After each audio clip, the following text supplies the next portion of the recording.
को चाहिए कि वह प्रत्येक उपचारों के द्वारा देवताओं की पूजा के उन देवताओं के लोकों की प्राप्ति करे। उनके तथा उनके अवान्तर में लोक में यथेष्ट भोग की वस्तुएं उपलब्ध होती हैं। अब मैं देव पूजा के प्राप्त होने वाले विशेष फलों का वर्णन करता हूँ।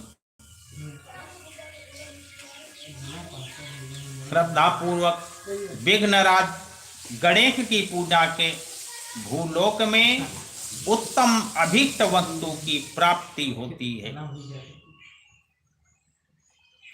शुक्रवार को श्रावण और भाद्रपद मास के शुक्ल पक्ष की चतुर्थी को और पूष मास के शतभिषा नक्षत्र के आने पर विधि पूर्वक गणेश जी की पूजन करना चाहिए।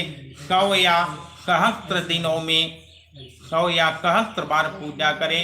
देवता अग्नि में श्रद्धा रखते हुए किया उगाने वाला उनका नित्य पूजन मनुष्यों को पुत्र एवं अभीष्ट वस्तु प्रदान करने वाला होता है।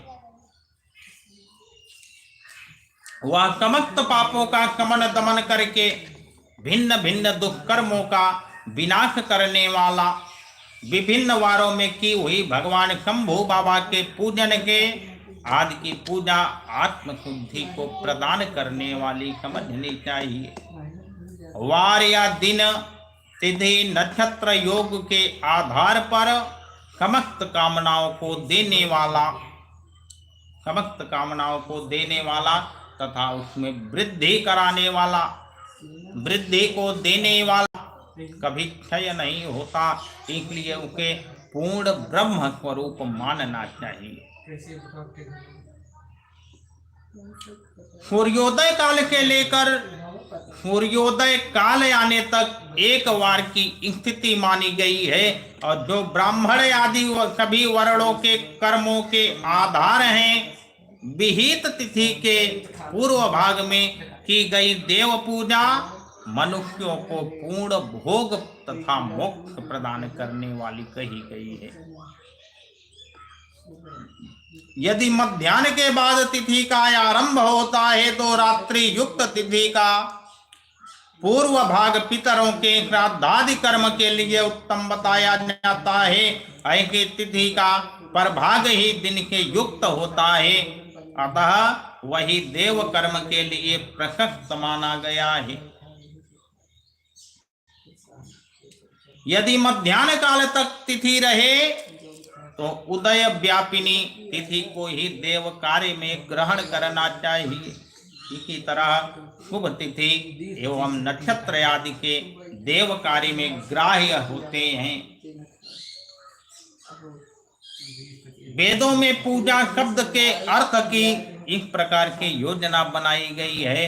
पूर्जायते अनेनैति पूजा,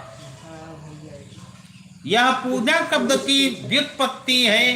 पूह का अर्थ है भोग और फल की सिद्धि। वह जिस कर्म के संपन्न होती है उसका नाम पूजा है। मनोवांछित वस्तु तथा ज्ञान ये ही अभीष्ट वस्तुएं हैं। सकाम भाव वालों को अभीष्ट भोग अपेक्षित होता है और निष्काम भाव वाले को अर्थ परमार्थिक ज्ञान, ये दोनों ही पूजा शब्द के अर्थ हैं। इनकी योजना करने के ही पूजा शब्द की सार्थकता होती है। इस प्रकार लोक और वेद में पूजा शब्द का अर्थ विख्यात है। नित्य और नैमित्तिक कर्म कालांतर में फल देते हैं, किंतु काम्य कर्म का यदि भली भांति अनुष्ठान हुआ हो तो वह तत्काल फल देने वाला होता है। प्रतिदिन एक पक्ष, एक मास अथवा एक वर्ष तक लगातार पूजन करने के उन कर्मों के फल की प्राप्ति होती है और उनके वैसे ही पापों का क्रमशः क्षय होता है।